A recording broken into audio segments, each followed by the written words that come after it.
Recording by Philip Griffiths.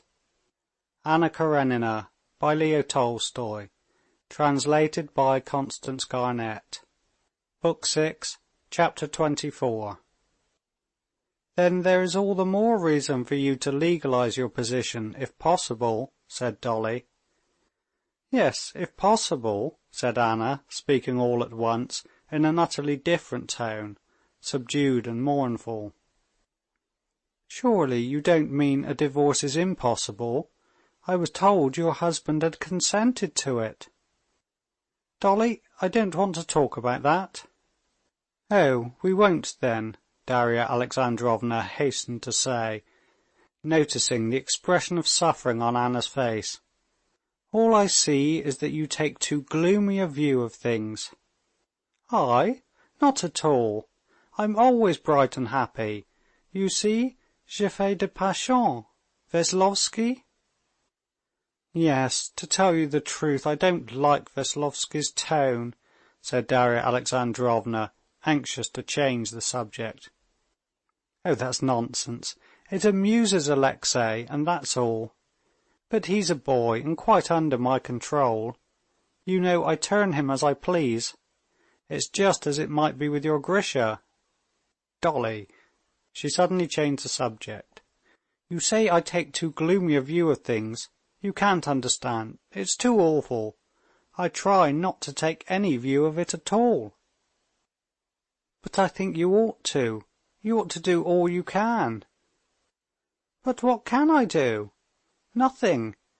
You tell me to marry Alexey, and say I don't think about it. I don't think about it," she repeated, and a flush rose into her face. She got up, straightening her chest, and sighed heavily. With her light step she began pacing up and down the room, stopping now and then. "I don't think of it. Not a day, not an hour passes that I don't think of it, and blame myself for thinking of it, because thinking of that may drive me mad. Drive me mad," she repeated. "When I think of it, I can't sleep without morphine. But never mind, let us talk quietly. They tell me divorce. In the first place, he won't give me a divorce. He's under the influence of Countess Lidia Ivanovna now." Darya Alexandrovna, sitting erect on a chair, turned her head, following Anna with a face of sympathetic suffering. "You ought to make the attempt," she said softly. "Suppose I make the attempt, what does it mean?" she said, evidently giving utterance to a thought 1,000 times thought over and learned by heart. "It means that I, hating him, but still recognizing that I have wronged him, and I consider him magnanimous, that I humiliate myself to write to him. Well, suppose I make the effort. I do it. Either I receive a humiliating refusal or consent. Well, I have received his consent, say."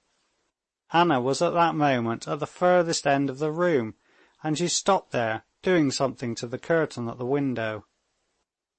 "I receive his consent, but my son? They won't give him up to me. He will grow up despising me, with his father whom I've abandoned. Do you see, I love, equally I think, but both more than myself, two creatures, Seryozha and Alexey." She came out into the middle of the room and stood facing Dolly, with her arms pressed tightly across her chest. In her white dressing gown, her figure seemed more than usually grand and broad. She bent her head, and with shining wet eyes looked from under her brows at Dolly, a thin little pitiful figure in her patched dressing jacket and nightcap, shaking all over with emotion. "It is only those two creatures that I love, and one excludes the other. I can't have them together, and that's the only thing I want. And since I can't have that, I don't care about the rest. I don't care about anything, anything. And it will end one way or another, and so I can't. I don't like to talk of it, so don't blame me. Don't judge me for anything. You can't, with your pure heart, understand all that I'm suffering." She went up, sat down beside Dolly, and with a guilty look peeped into her face and took her hand. "What are you thinking? What are you thinking about me? Don't despise me. I don't deserve contempt. I'm simply unhappy. If anyone is unhappy, I am," she articulated, and turning away, she burst into tears. Left alone, Darya Alexandrovna said her prayers and went to bed. She had felt for Anna with all her heart while she was speaking to her, but now she could not force herself to think of her. The memories of home and of her children rose up in her imagination with a peculiar charm quite new to her, with a sort of new brilliance. That world of her own seemed to her now so sweet and precious that she would not on any account spend an extra day outside it, and she made up her mind that she would certainly go back next day. Anna, meantime, went back to her boudoir, took a wine-glass, and dropped into it several drops of a medicine, of which the principal ingredient was morphine. After drinking it off, and sitting still a little while, she went into her bedroom in a soothed and more cheerful frame of mind. When she went into the bedroom, Vronsky looked intently at her. He was looking for traces of the conversation which he knew that, staying so long in Dolly's room, she must have had with her. But in her expression of restrained excitement and of a sort of reserve, he could find nothing but the beauty that always bewitched him afresh, though he was used to it, the consciousness of it, and the desire that it should affect him. He did not want to ask her what they had been talking of, but he hoped that she would tell him something of her own accord. But she only said, "I'm so glad you like Dolly. You do, don't you?" "Oh, I've known her a long while, you know. She's very good-hearted, I suppose, mais ça se monte à terre. Still, I'm very glad to see her." He took Anna's hand and looked inquiringly into her eyes. Misinterpreting the look, she smiled to him. Next morning, in spite of the protests of her hosts, Darya Alexandrovna prepared for her homeward journey. Levin's coachman, in his by no means new coat and shabby hat, with his ill-matched horses, and his coach with the patched mudguards, drove with gloomy determination into the covered gravel approach. Darya Alexandrovna disliked taking leave of Princess Varvara and the gentlemen of the party.